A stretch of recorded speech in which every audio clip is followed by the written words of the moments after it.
Hello friends, welcome to the super scientific gaming. तो दोस्तों, आज की इस वीडियो में हम बात करने वाले हैं fan favourite character iron Man की कॉमिक बुक ओरिजिन के बारे में।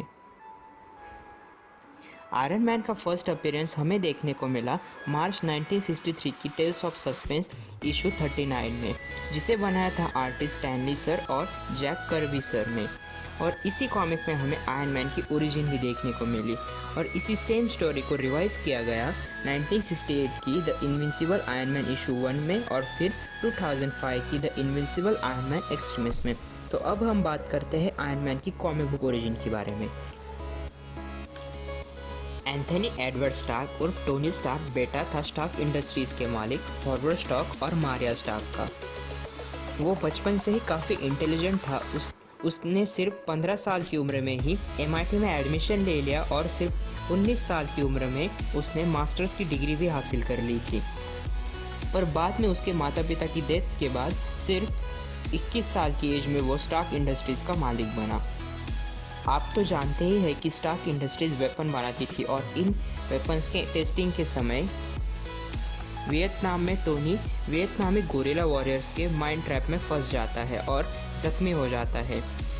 उन माइंस के छोटे टुकड़े उसके चेस्ट में घुस जाते हैं और उसे वियतनामी गोरिल्ला वॉरियर्स पकड़ के अपने बेस पर ले जाते हैं, जहां उनका लीडर वांग चू टोनी से कहता है अगर टोनी उसके लिए वेपन्स बनाएगा तो उसके लिए डॉक्टर्स का इंतज़ाम कर देगा ताकि टोनी की चेस्ट में घुसे माइंस के टुकड़े निकाल के उसे बचाया जा सके।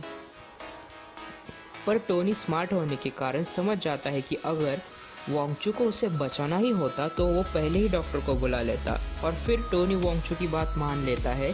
मगर वेपन्स डिज़ाइन करने की जगह टोनी अपने पार्टनर प्रोफेसर येंसन के साथ मिलकर एक मैग्नेटिक चेस्ट प्लेट बनाता है जो माइंस के टुकड़ों को उसके हार्ट तक जाने से रोकती है और फिर वो येंसन के साथ मिलकर वहाँ से भागने के लिए एक आर्मर भी बनाता है।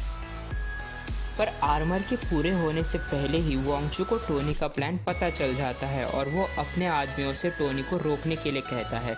मगर प्रोफेसर येंसन अपनी लाइफ को सेक्रीफाइस करके टोनी को थोड़ा और टाइम देते हैं आर्मर पूरा करने के लिए। और आर्मर के पूरा होते ही टोनी वांगचू का पूरा बेस उड़ा देता है और वहाँ से निकल जाता है। वहाँ से निकलने के बाद जख्मी हालत में Tony fighter pilot James Rudy Rhodes को मिलता है, वो जो उसे वापस अमेरिका ले आते हैं। और फिर डॉक्टर उसे बताते हैं कि उसकी चेस्ट में घुसी माइंस के टुकड़ों को निकालने के लिए ऑपरेशन करना होगा जिसमें टोनी की जान भी जा सकती है और इसी वजह से टोनी को हमेशा मैग्नेटिक चेस्ट प्लेट को पहन के ही रखना होगा। तो टोनी इससे अपने आर्मर को पहनकर विलन से लड़ने का और लोगों को प्रोटेक्ट करने का फैसला करता है। फिर दिसंबर 1963 की टेल्स ऑफ सस्पेंस इशू 49 में हमें पहली बार आइकॉनिक रेड और गोल्डन आर्मर देखने को मिला। होता यह है कि मिस्टर डॉल नाम के विलन से लड़ते हुए टोनी हार जाता है और आर्मर के भारी होने की वजह से मरते मरते बचता है। फिर वो अपने आर्मर को हल्का करने में लग जाता है और फिर तैयार होता है the iconic red and golden armour. Time के साथ आयरन मैन के आर्मर और भी एडवांस और पावरफुल होते रहे और बाद में चेस्ट प्लेट की जगह आर्क रिएक्टर ने ले ली और टोनी की मदद के लिए उसके पास एक बटलर था, जार्विस। जी हाँ, आपने सही सुना, जार्विस कॉमिक में एक ह्यूमन था, ना कि AI। पर बैटमैन की कॉपी ना लगे इसलिए मूवीज़ में जार्विस को एज AI शो किया गया है और फिर बाद में कॉमिक में भी जार्विस को एज AI ही दिखाया गया। तो दोस्तों, ये थी आयरन मैन की कॉमिक बुक ओरिजिन स्टोरी और आई होप आपको ये वीडियो पसंद आया होगा। So thanks for watching and good bye.